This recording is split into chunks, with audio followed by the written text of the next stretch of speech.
Good evening, ladies and gentlemen, and knife lovers around the world. This is the Spyderco Yojimbo 2, a purpose-driven self-defense blade from Spyderco Knives. Now, I say it's a purpose-driven self-defense knife because Michael Janich, a famed knife combatives and Filipino martial arts instructor and Tactical Knives magazine columnist, etc., designed this primarily for those sticky situations that you and I always come into contact with when only a blade will get us out. Of course, that's a joke, but the purpose of this knife is not a joke. It is meant to be there just in case the gnarliest of situations arise.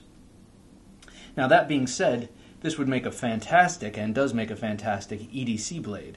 Look at the shape of that Wharncliffe blade. It looks almost like a box cutter, and has the same utility as a box cutter in many ways, plus, of course, because of the size of the blade.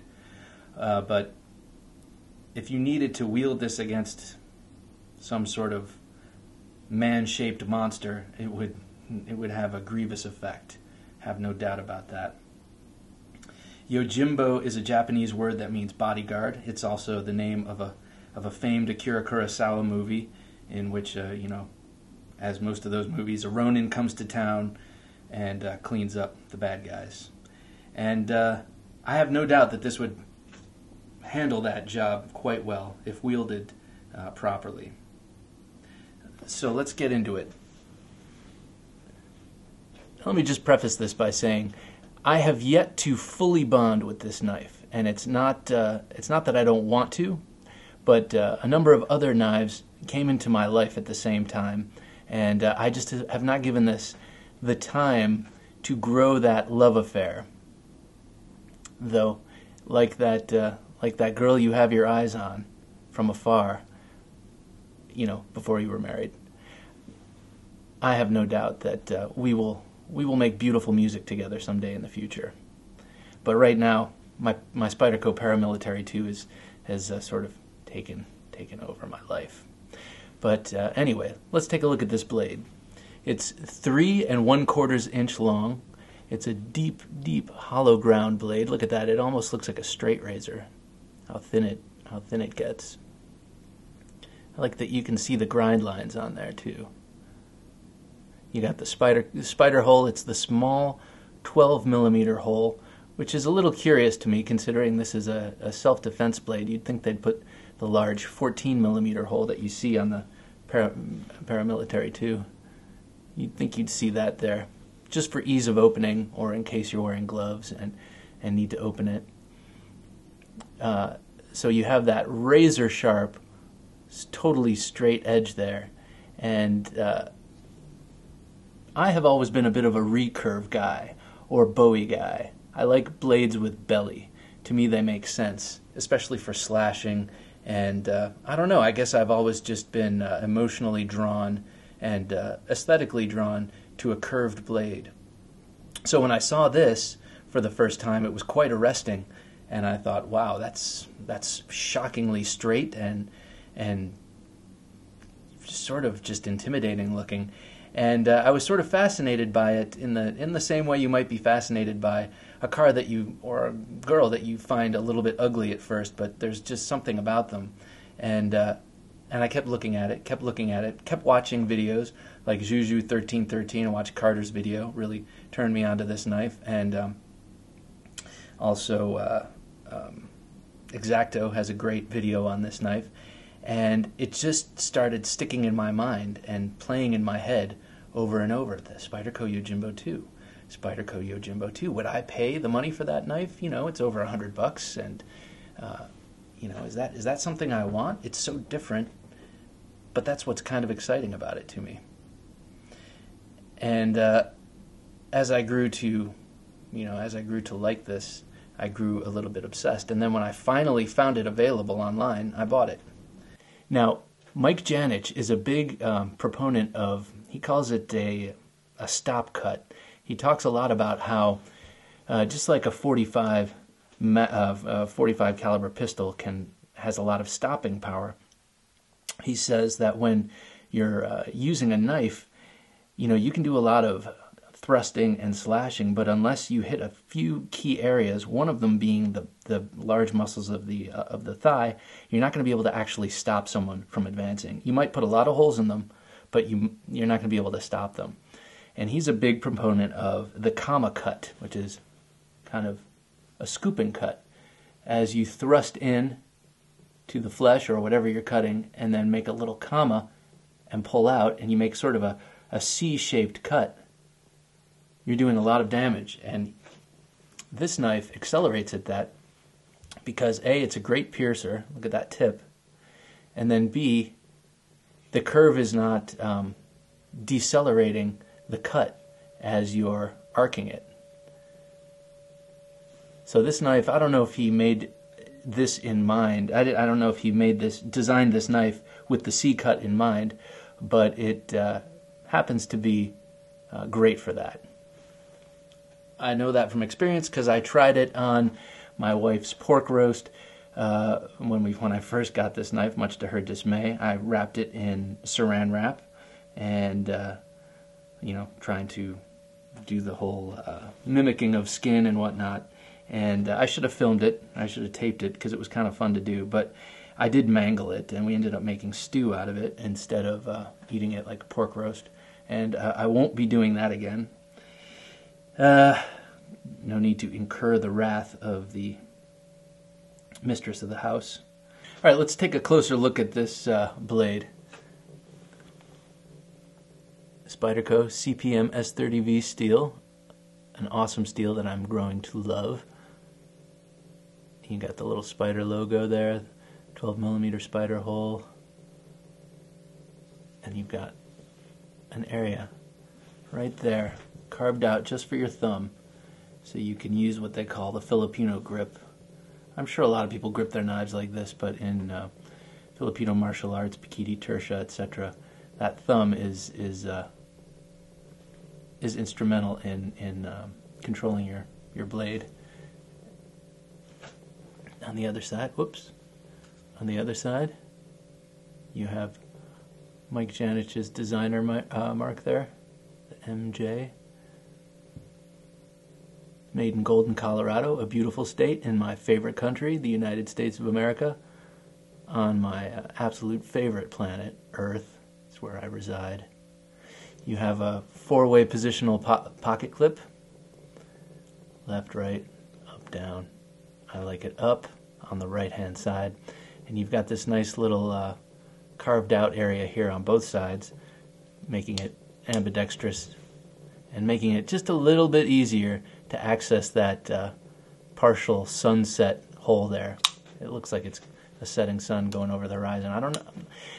That's the one design flaw. Well, no, there's another little design glitch in this very beautiful knife. I'm not dissing the design sense of Michael Janich or Spyderco, but there are a few things I would change. A, I would make that hole bigger, and I would make it a little more accessible, because the detent on this monster is monstrous, and to overcome it, I don't know.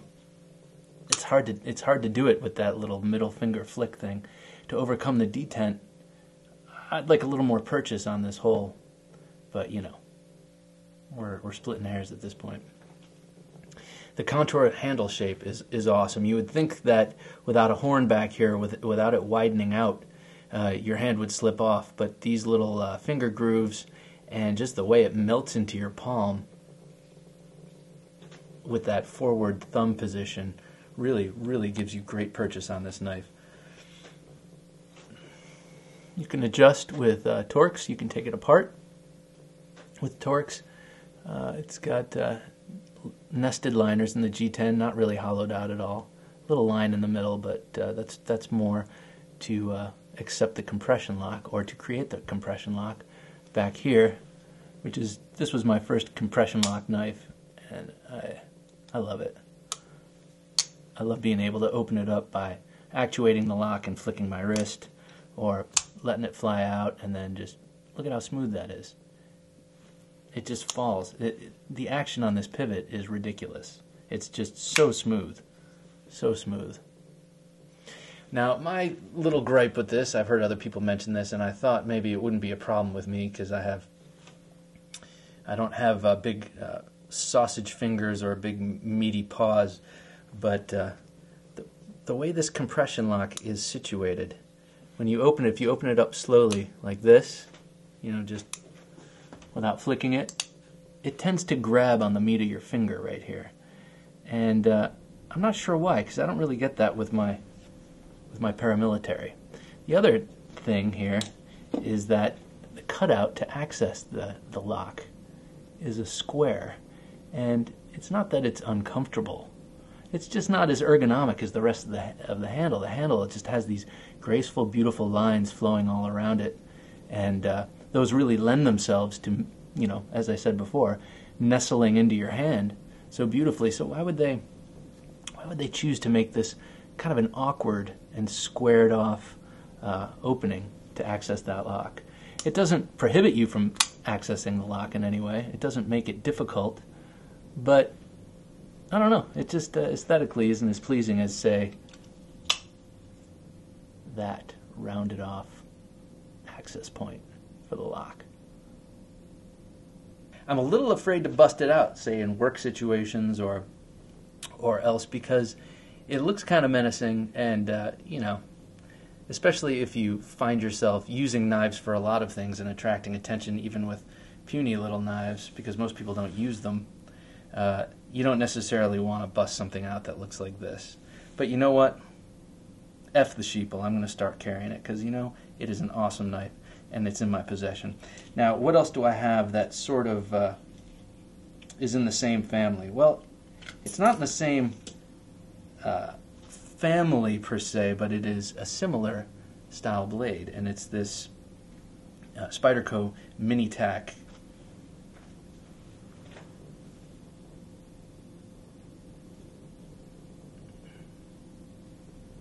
Kiradashi.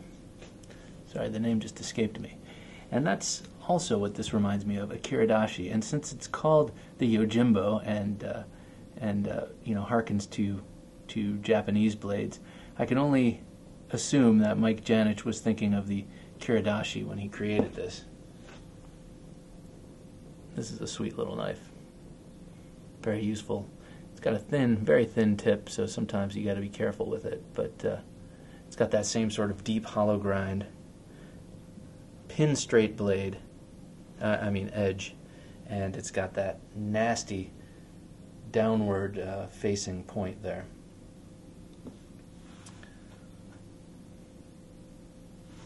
So yeah, that's a similar blade there. You also have, as I mentioned before, the Paramilitary 2, which has the same kind of locking mechanism, same sort of super easy action, super smooth pivot, and compression lock. And of course, I'm never far from my pocket barong, my Manix 2XL. I love that knife. Look at the size difference here.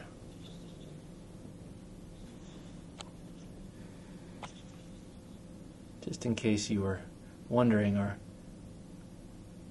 thinking of picking up a new sort of self-defense or tactical style blade, look at that size difference. This Manix 2XL really is XL, and the funny thing is I carry 4-inch blades with me all the time. Frequently, they're the cold steels, and even though this is smaller, it just seems big to me. Oh, that's the Queen. Gotta pick that up. Well, that was my wife calling, and we are going to meet out for dinner and a beer. The little one is off with Grandma, so we have a little bit of time together, which is always lovely. So I'm sure you didn't tune in to listen to my blathering. You wanted to see what this looked like. You wanted to see what it looked like in hand, maybe in reverse grip, and get a nerd's take on how cool this knife is. Careful not to drop it on its tip. I have yet to do that, and I don't plan on it, but I'm not sure how well it would survive a tip drop. It is a very fine and acute tip, and S30V is pretty hard, so it might, I don't know, it might snap. Heaven forbid.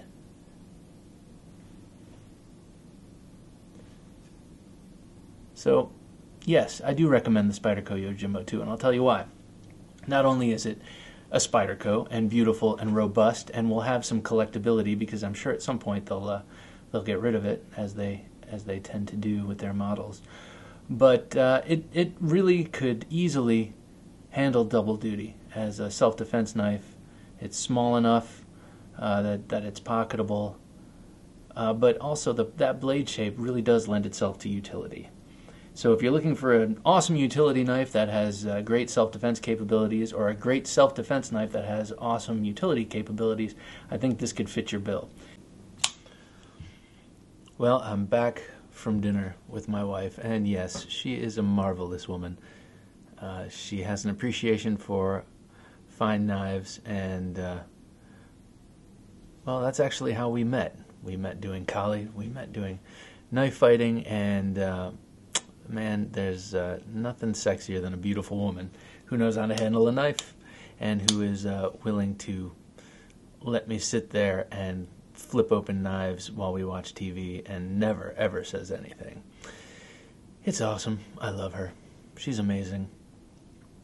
Well, I realize this has been a very scattered video about this Spyderco Yojimbo 2. I think a lot of it has to do with the fact that it hasn't really had a lot of pocket time. Oh, and by the way, the pocket feel of this is great. It melts away in your pocket. I never ever, when I do carry it, I'm never really aware that it's there. You know, like I am when I try and try and carry around a Voyager or something big and thick. This thing is nice and slim.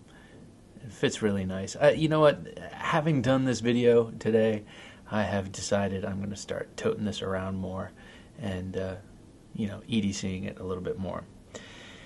Anyway, please go get yourself one of these. Support Spyderco. They need your help.